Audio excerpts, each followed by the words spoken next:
Sumqayıt şəhərində son dövrlər həyata keçirilən abadlıq quruculuq tədbirləri daha da sürətlənib. Şəhərin ümumi inkişaf strategiyasına uyğun olaraq geniş miqyaslı yeniləmə və müasirləşdirmə prosesləri aparılır.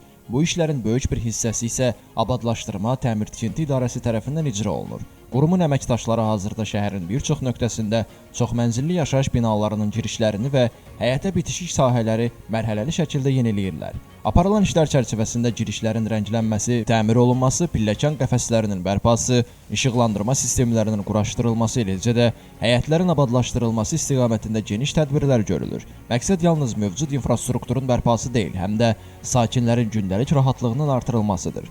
Bu səbəbdən həyətlərdə yeni oturacaqlar quraşdırılır, yaşıllıq zolaqları salınır, köhnəlmiş səthlər yenilənir. Uşaq oyun meydançalarının təmiri və ya yenidən qurulması təmin olunur. Görülən işlərin hər biri uzunmüddətli dayanıqlılığı nəzərə alaraq planlaşdırılır.